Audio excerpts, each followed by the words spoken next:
comedian David Boyle, and I'm quitting alcohol. Is there, and I'm asking this seriously, is there anything more infuriating than children's sport? I mean, if there is, I want nothing to do with it because that's just something I won't be able to process. I'm not talking about like junior sports. I'm talking about like from 6 to 8, maybe even 9. 9 they start getting coordinated and understanding rules. But from like 5 to 8, it's just an absolute fucking shit show. My kid does basketball now, and I've had to start bringing my own basketball and go to a different basketball court to shoot by myself because I can't watch it anymore. It's too much for me. Everyone on the court is autistic. The coach's helpers who are like some teenage autistics, all the kids on the basketball court, they vary in shape and size, but they are all autistic.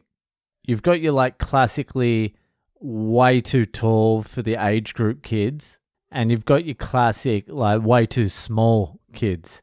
And they're throwing 5-year-olds in with 8-year-olds. And at the end, the last 20 minutes is a game of basketball, if you can call it that.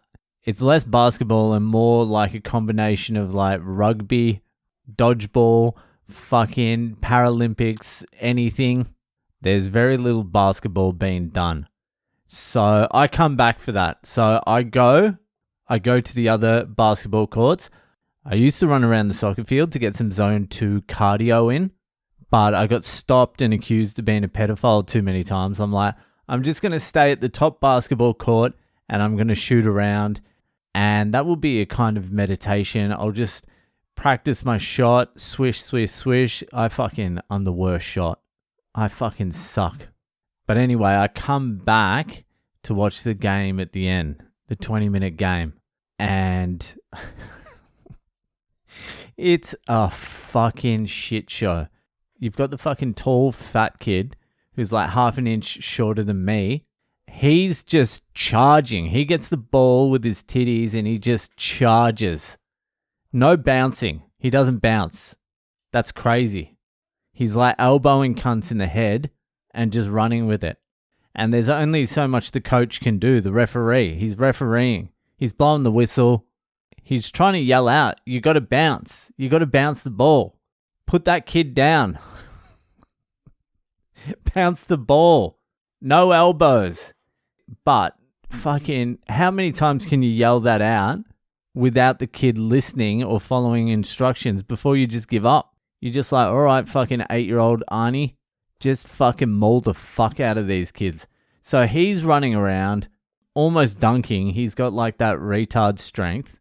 Then you've got like another kid there who is actually decent, can dribble, can do all the things. So he just gets the ball. He dribbles around while like a pack of kids chase him like a school of fish, chase him around, and he's just bouncing.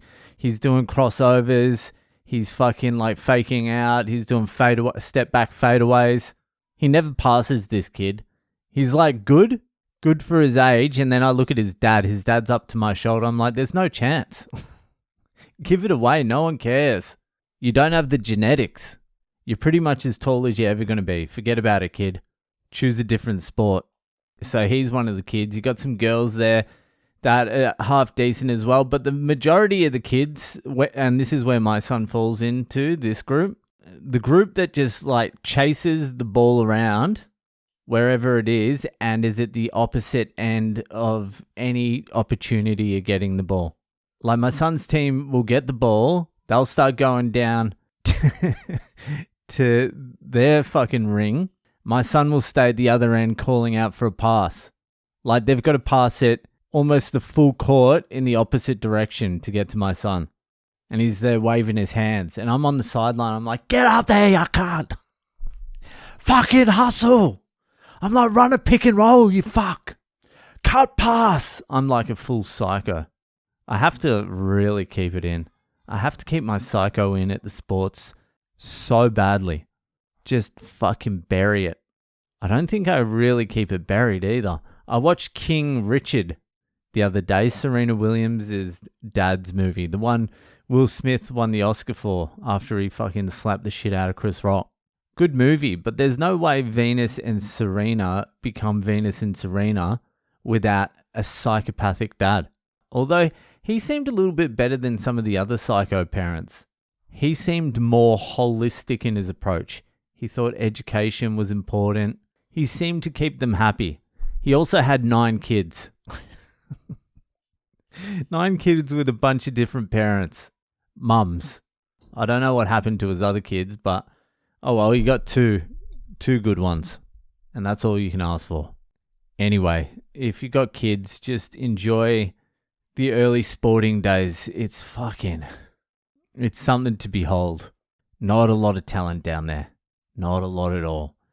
Anyway, let's move on. It's Boyle Breaks history time again. Now, I had nothing this week that fucking piqued my interest, and I also could not be fucked trying to manufacture some interest in some bullshit I had no interest in. So I just went straight to a listener's request. A listener last week sent in a request for me to look into the King's Cross fires in London. And so that's what we're doing, the King's Cross fires in London. Now, when I first got the request, I was like, how am I going to make the King's Cross fucking fires interesting and funny? And then I researched it, and I'm like, I'm not going to be able to. It's impossible. I don't know why someone would choose that as a Boyle Breaks history. It must be some like English thing where it sort of changed the fabric. Well, that's what they said on some of the shit I looked into. It changed the fabric of the subway system, the tube. Oh, I shouldn't laugh. Anyway, so the King's Cross fires, they were held. Well, they weren't held.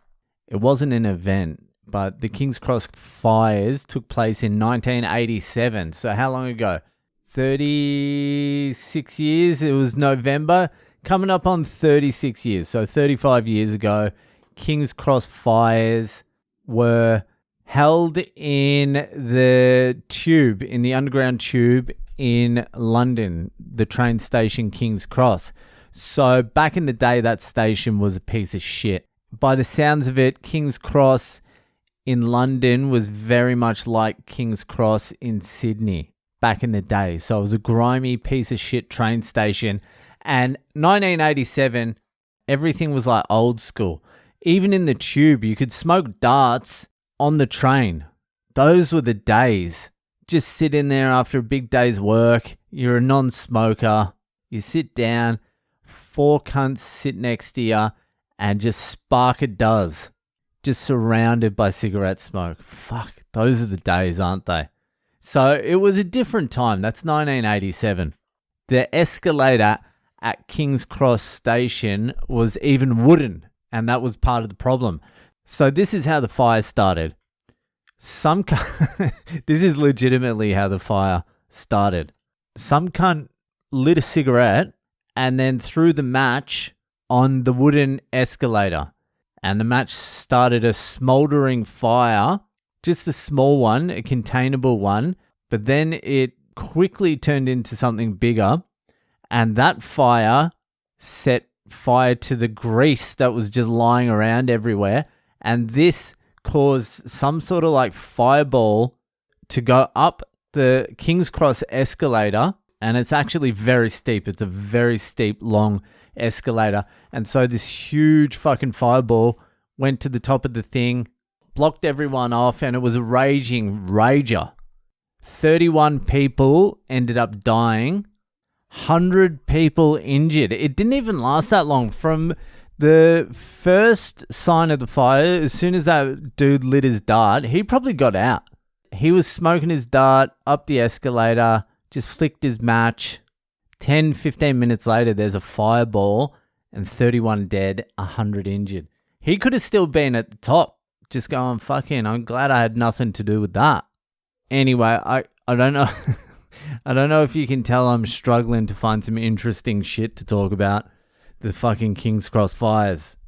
This feels like an episode of like Antiques Roadshow. Like, look at this teapot. Shut up, English cunt. No one cares about tea besides you. No, it's fucking... That's all there is to it. I don't know what else I can say. I'm not going into the shit about like the computer simulation they did to work out what happened. No one cares about that. No one cares about this fire. The real fucked up fire was... Yeah, that one was bad, but the real fucked up fire in England was that one at the footy stadium. That was hectic. Maybe I'll do that one day after everyone's recovered from this. So that's about it. There was a fire at King's Cross Station, 31 dead, 100 injured, 1 satisfied dart smoker. Anyway, that'll fucking do it for tonight. Give the podcast a share around. Maybe not this one. Choose any other one, just not this one. Anyway, that'll do for tonight, and I'll see you the fuck later.